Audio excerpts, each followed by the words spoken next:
খাওয়ার জন্য সারাদিন বসে থাকবো নাকি? আমার অন্য কোনো কাজ নাই। তোমরা সবসময় ওর সঙ্গে এমন করো কেন বলো তো? তোমাকে অত দরদ দেখাতে হবে না, নিজের যে কাজ আছে তাই করো।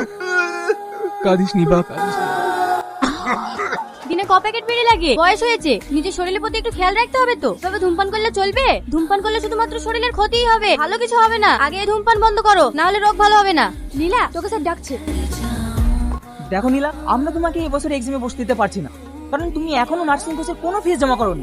স্যার, আমাকে কিছুদিন সময় দিন, আমি এর মধ্যে ফিস জমা করে দেবো, না হলে আমার স্বপ্নটা ভেঙে যাবে স্যার। সরি, আমার কিচ্ছু করার নেই। এর আগেও তোমাকে সময় দেওয়া হয়েছিল, তবু তুমি টাকা জমা করোনি। আপনাকে অনুরোধ করে বলছি, এমন করবেন না স্যার, না হলে আমার স্বপ্নটা শেষ হয়ে যাবে। আপনি যদি বলেন আমাকে নার্সিং হোমে সব কাজ করতে হবে, আমি সব কাজ করবো স্যার, কিন্তু আমাকে এবারকার মতো পরীক্ষায় বসতে দিন স্যার। দেখো নীলা, এটা কান্নাকাটি করার জায়গা না, আমার কিচ্ছু করার নেই। মা, ভীষণ খিদে পেয়েছে, তোর আব্বাকে বাজার করতে পাঠিয়েছি, বাজার থেকে আসলে রান্না করবো। এই নে তোর ব্যাগ। তোমাকে আমি বাজার করতে পাঠালাম, সেই টাকাতে তুমি মদ খেয়েছো? হ্যাঁ খেয়েছি, বেশ করেছি। ছি ছি ছি ছি ছি, কি করেছে গো? বাড়িতে যে হাট বাজার কিছু না, সেদিকে তো তোমার কোনো চিন্তা না। এখন আমি রান্নাই বা করবো কি, আর মেয়েগুলোকে খেতেই বা দেবো কি? ওসব আমি কিচ্ছু জানি না, তোর সংসার তুই দেখা। আমি দেখবো তো তুমি কি করতে আসো।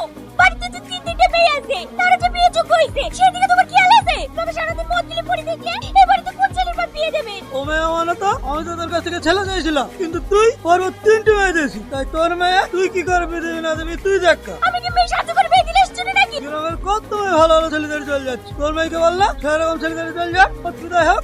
ছি, তুমি বাপ, তোমার মতো লোক তোমার বাপ করে ডাক দিয়ে ঘিন্না হয়। ঠিক আছে, তোমাকে আর এই সংসারের দায়িত্ব নিতে হবে না। আমরা বিয়ে হয়ে জোর কিছু বলে যদি তোমার কাছে বোঝা মনে হয়, তোমাকে আর এই বোঝা টানতে হবে না। কেঁদো না মা, আজ থেকে তোমার এই মেয়েরাই সংসার চালাবে। যেদিন থেকে এমন বাপের ঘরে জন্ম নিয়েছি, সেদিন থেকে আমাদের সব শেষ হয়ে গেছে। আরে যা না। কি রে, তোর মন খারাপ কেন? তোকে তো সবই বলেছি বাড়ির সমস্যার কথা, আমার একটা কাজের ভীষণ প্রয়োজন। কেন? তোকে যে নাম্বারটা দিয়েছিলাম ফোন করিসনি? না, করা হয়নি। ওই নাম্বারটা ফোন করি, ওদের একটা কাজের মেয়ের খুব দরকার। ঠিক আছে।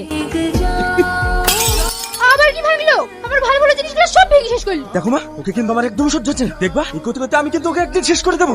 চুপ কর তো। ও হচ্ছে আমার সোনার ডিম পাড়া হাঁস, তোকে যত বাঁচিয়ে রাখবো ততই ডিম পাবো। এক কাজ কর, একটা কাজের লোক দেখ যে সব সময় ওর খেয়াল রাখ, তাহলে আর আমাদের ঝামেলা পোহাতে হবে না।